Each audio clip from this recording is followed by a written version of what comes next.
Hello friends, welcome to GDS education academy. So आज की इस वीडियो में करेंगे फ्रेंड्स क्लास 10th सिविक्स का एक most important chapter for term 2 examination, that is political parties. So ये टर्म 2 में आपके एग्जाम में आ रहा है फ्रेंड। आज इस वीडियो में हम पॉलिटिकल पार्टीज़ के कॉन्सेप्ट को ईजी वे में समझेंगे और मैं कोशिश करूँगा कि इस चैप्टर को एक ही वीडियो में कवर करवा दिया जाए विद इन शॉर्ट समरीज। और मैं आपको गारंटी देता हूँ कि आपको क्वेश्चन मोस्ट प्रोबेबली यहीं से देखने को मिलेंगे दोस्तों। तो आप इस वीडियो को शुरू से लेकर अंत तक जरूर देखें। इसके अलावा जो लोग हमारे चैनल पर पहली बार आए फ्रेंड, मैं आपको बता दूं कि हमारे चैनल मेनली एसएसटी को डेडिकेटेड है। तो यहाँ पे केवल एसएसटी एकेडमिक्स की तैयारी करवाई जाती है।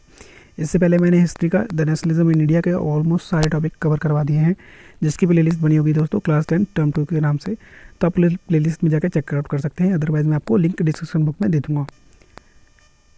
इसके साथ साथ मैंने टर्म 2 का मैप बेस्ड क्वेश्चन भी कवर करवाया हुआ है, तो जिन लोगों ने इस वीडियो को ना देखा हो उसे भी आप एक बार जरूर देख लीजिएगा। स्टार्ट करते हैं और देखते हैं पॉलिटिकल पार्टीज़ के कॉन्सेप्ट को। सबसे पहले हम देखेंगे definition. What is the definition of political parties. तो पॉलिटिकल पार्टी क्या है friend? It is a group of people who came together to construct election and hold the power in the government. ये क्या है? ग्रुप ऑफ पीपल है जो साथ में आते हैं और इलेक्शन लड़ते हैं और गवर्नमेंट बनाते हैं पावर में आके, right. Now next one is what is the functions of political parties. अब ये गवर्नमेंट बनाती है तो इनके काम क्या होते हैं, इनका काम क्या है मेनली, ये कह सकते हो why do we need political party, simple सी। तो सबसे पहले फंक्शन क्या होता है? कंसिडर इलेक्शन लड़ते हैं, इलेक्शन करवाते हैं। Second one is put forward the different policies and the program. इसके अलावा बहुत सारे डिफरेंट पॉलिसीज़ बनाते हैं, लॉज बनाते हैं, लॉ मेकिंग बनाते हैं, ठीक है। जहाँ पे मेनली काम होता है रोड की पॉलिसीज़ बनाना, है ना, वाटर इलेक्ट्रिसिटी लोगों को प्रोवाइड करवाना, right. As well as next work is next function of political parties play a describe role in the law making. इसके साथ साथ लॉ मेकिंग का काम भी कौन करता है? तो ये पॉलिटिकल पार्टीज ही करती है। Fourth one is form and the run government. Government बनाती है और गवर्नमेंट को चलाती है साथ साथ में। Fifth one is opposition parties voice different views and the criticise the government for the wrong policies. इसके अलावा जो गवर्नमेंट अपोजिशन में होती है वो क्या करती है? टाइम टू टाइम पे जो रनिंग गवर्नमेंट होती है करंट में, उसको क्रिटिसाइज़ करती है अगर वो कोई गलत काम करती है, गलत पॉलिसी बनाती है तो। Sixth one is the parties helps peoples access government machineries and the scheme. Parties क्या करती है? लोगों की हेल्प करती है गवर्नमेंट पर स्कीम बना के, लोगों को जॉब अपॉर्चुनिटी प्रोवाइड करके, and so on. And the last one is save public opinion. इसके अलावा जो पब्लिक की ओपिनियन है, जो हमारे व्यूज़ हैं, हमारे बिहाफ पे कौन डिसीजन लेता है? तो ये गवर्नमेंट ही लेती है, जो हमारे द्वारा इलेक्टेड होते हैं। So these are the functions of political parties. तो यहाँ से आप कोई भी 3 या 4 कम से कम जो फंक्शन है वो याद कर लीजिएगा। मोस्ट प्रोबेबली जो यहाँ से क्वेश्चन आते हैं वो 3 मार्क्स के आते हैं फ्रेंड। तो यहाँ से 3 मार्क का क्वेश्चन जरूर टर्म 2 में आपके देखने को मिल सकते हैं। Now let's talk about the party systems in India. So you know that there is the different type of party system across the India in India. So सबसे पहले आपका है वन पार्टी सिस्टम। तो वन पार्टी सिस्टम कहाँ है friend?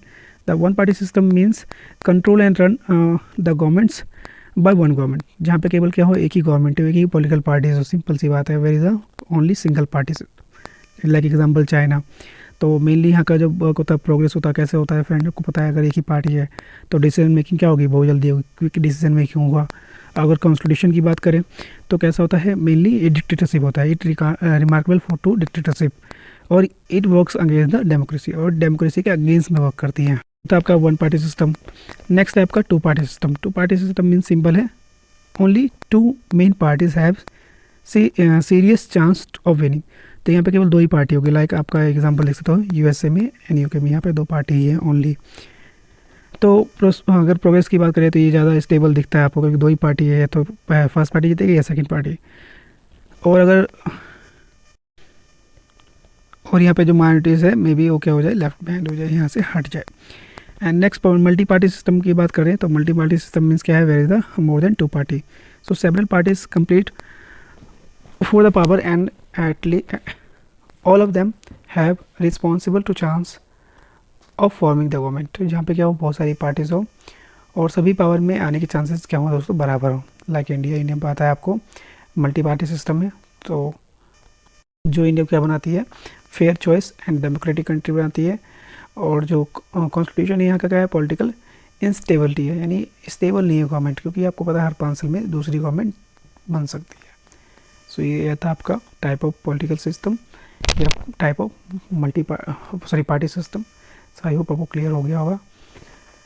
Now next बात करते हैं आपके आपको पता है नेशनल पार्टी है कुछ और कुछ क्या है स्टेट पार्टी है। तो नेशनल पार्टी की क्राइटेरिया क्या है? नेशनल पार्टी आपको पता है 2006 से पहले केवल आपके पास 6 जो नेशनल पार्टी थी।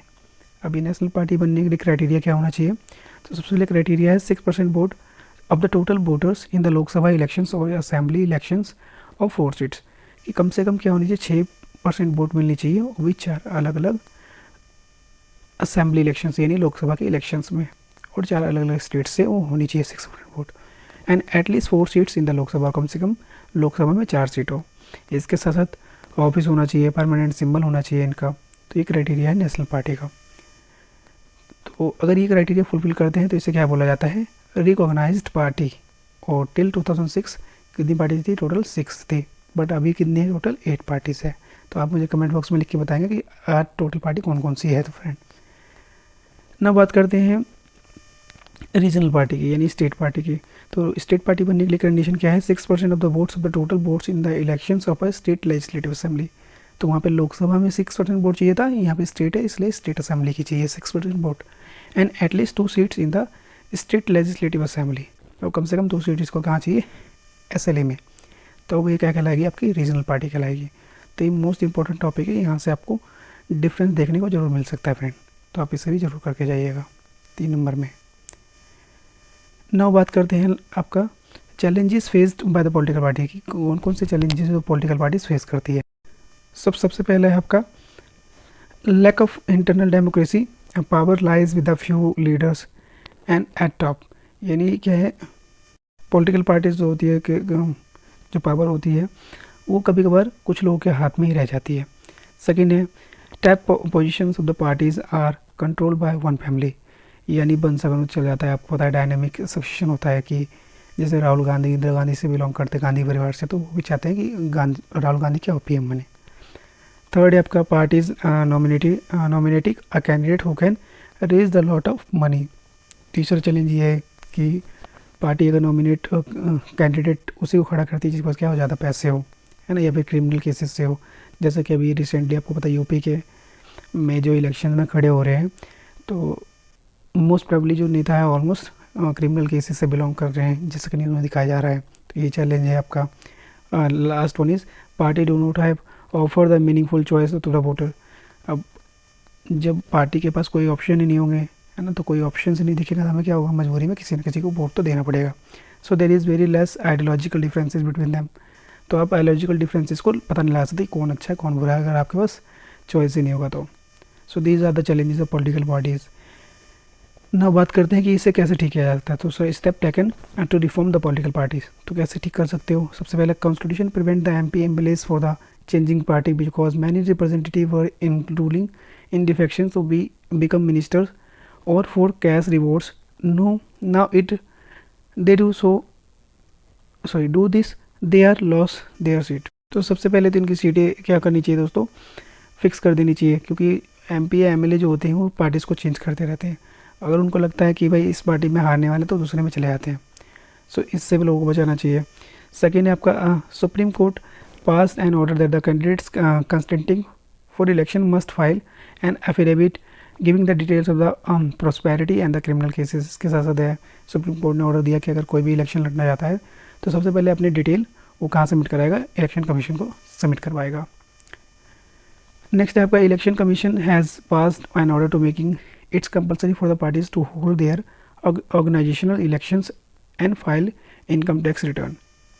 इसके साथ इलेक्शन कमीशन ने ऑलरेडी एक ऑर्डर पास किया है कि कंपलसरी होगा किसी भी पार्टी के लिए कि एक ऑर्गेनाइजेशनल इलेक्शन लड़े और अपने फाइल इनकम टैक्स रिटर्न भी क्या करे? फाइल करे, कि उसका कितनी इनकम है, कितना वो टैक्स भरता है। ये सारी डिटेल किसको देगा? इलेक्शन कमीशन को। ना अब लास्ट देखते हैं सजेशन की, आपके पास क्या सजेशन है बेटर। तो सबसे पहला है आपका laws should be made to regulate internal affairs of the political parties from an independent authority that has solve party disputes. यानी एक ऐसा लॉज बनाया जाए जहाँ पे लोगों की डिस्प्यूट्स को इजीली कहाँ किया गया जाए दोस्तों? सॉल्व किया जाए। नेक्स्ट है आपका 1/3 tickets to womens and 1/3 top post of the parties must be reserve for womens. यानी 1/3 सीट कम से कम वुमेंस को मिलनी चाहिए। एंड थर्ड है आपका third and last, the government should fund their parties to fight the elections. Finding must be based on the number of votes secure in the last election. Government को क्या करना चाहिए दोस्तों? फंड प्रोवाइड करना चाहिए जो पार्टीज़ क्या हो रही है, लड़ रही है। अगर मान लो लास्ट टाइम पे किसी पार्टी ने अच्छा किया तो उसे क्या कर देना चाहिए, गवर्नमेंट को फंड देना चाहिए ताकि वो इलेक्शन क्या कर सके, लड़ सके। सो ये कुछ सजेशन था जिससे पॉलिटिकल पार्टीज़ को और बेटर बनाया जा सकता है। सो इस वीडियो में इतना ही फ्रेंड्स, हमने विद इन 10 मिनट्स के अंदर अंदर पॉलिटिकल पार्टीज़ के पूरे कॉन्सेप्ट को क्लियर कर लिया है। तो आई होप आपको ये सारी चीज़ें समझ में आ गई होगी। If you like my video then please like share and subscribe my channel friend. Next part में हम नेक्स्ट चैप्टर जो आ रहा है सेकंड टर्म में वो कवर करेंगे, तो आप हमारे साथ बने रहिएगा। तब तक के लिए thank you so much and all the best for your term 2 examination.